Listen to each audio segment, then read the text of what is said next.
तो विजय जी, जो प्रवर्तन निदेशालय को शक्तियां दी हैं इस सरकार ने, मोदी सरकार ने, वो उसको कितना शक्तिशाली बनाते हैं, और खास तौर से जो पॉलिटिशियन हैं जिनको वीआईपी कहा जाता है, उनके लिए अब भ्रष्टाचार करना फांसी पर फंदे पर चढ़ने के समान कैसे बना दिया गया है, थोड़ा सा इसके बारे में जानकारी दीजिए। ओंकार जी, एक बहुत इंपॉर्टेंट नोटिफिकेशन भारत सरकार ने, फाइनेंस मिनिस्ट्री ने रिलीज किया है अंडर पीएमएलए एक्ट, जो prevention of money laundering act है। देखिए, पूरी दुनिया में, ये भारत का नहीं है, हम अपने दर्शकों को इस बात की जानकारी दे दें, और डिटेल में मैंने अपने वीडियो में उसको पूरे तफसील से एनालाइज किया है। अंतरराष्ट्रीय एक संस्था है जिसको हम बोलते हैं फाइनेंशियल एक्शन टास्क फोर्स।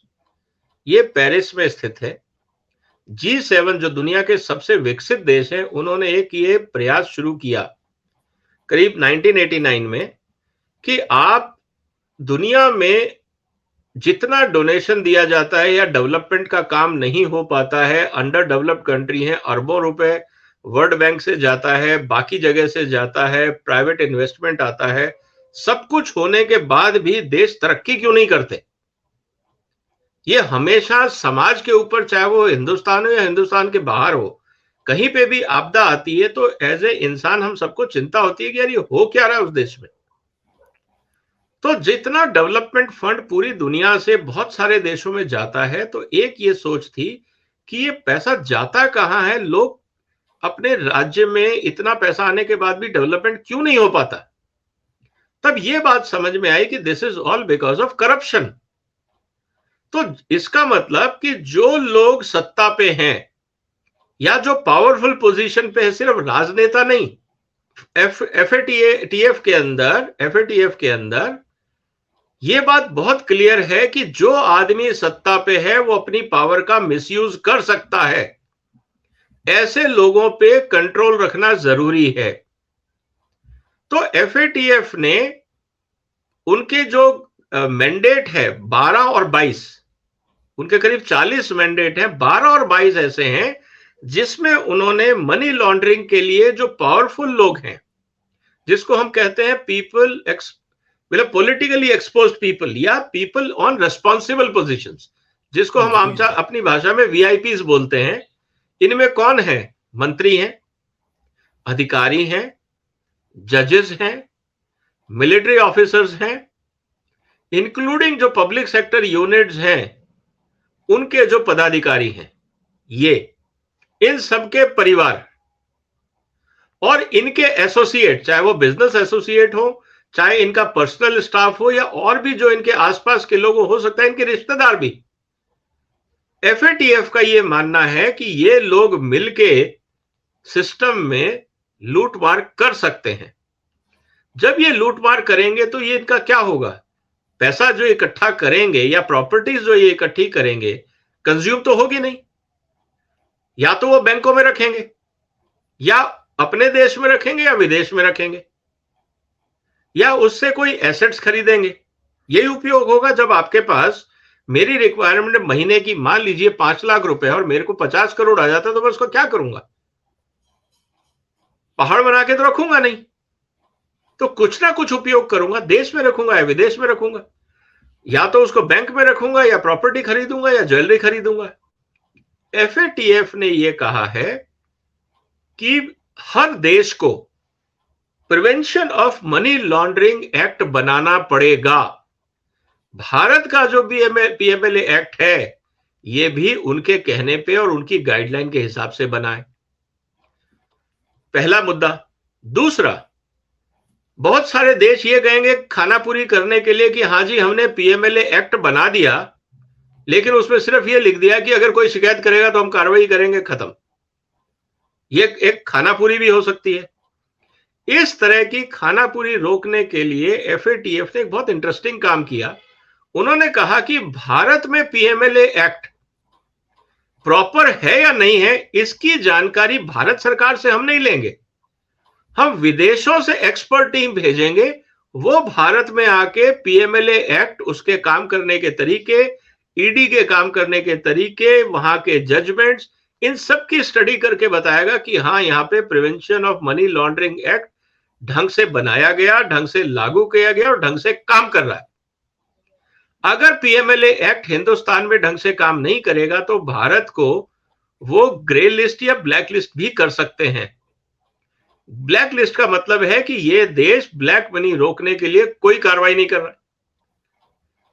और इस नाम को वो अपनी वेबसाइट पे डाल देंगे जहां पे ब्लैक लिस्ट देशों की श्रेणी आती है कि ये लोग ब्लैक मनी को प्रिवेंट नहीं कर रहे, क्योंकि पूरी दुनिया में ये कहा गया है कि ब्लैक मनी का उपयोग सिर्फ आप अपने पर्सनल यूज के लिए नहीं कर रहे हैं। ब्लैक मनी का या मनी लॉन्ड्रिंग का इस्तेमाल टेररिस्टों को फंडिंग करने में हो रहा है, ड्रग माफिया उसका काम कर रहे हैं, ह्यूमन ट्रैफिकिंग में काम हो रहा है, और बहुत सारे क्राइम जो होते हैं जिनसे पैसा जनरेट किया जाता है वो आप इधर उधर घुमा रहे हैं समाज में क्राइम बढ़ाने के लिए। तो कहने का मतलब यह है कि अब अगर कोई देश इफेक्टिव पीएमएलए कानून नहीं लाता है, इनडायरेक्टली इसका मतलब यह है कि वो क्राइम को बढ़ा रहा है या गैर कानूनी लोगों का समर्थन कर रहा है या उन पे कार्रवाई नहीं कर रहा है, उनको संरक्षण दे रहा है। इसका मतलब यह है। और यह कहा गया है कि अगर कंट्रीज को हमने ब्लैक लिस्ट कर दिया तो पूरी दुनिया को यह अपील की गई है कोई भी उस कंट्री में इन्वेस्ट नहीं करेगा, और जो कंपनियां वहां काम कर रही हैं वो वहां से निकलें।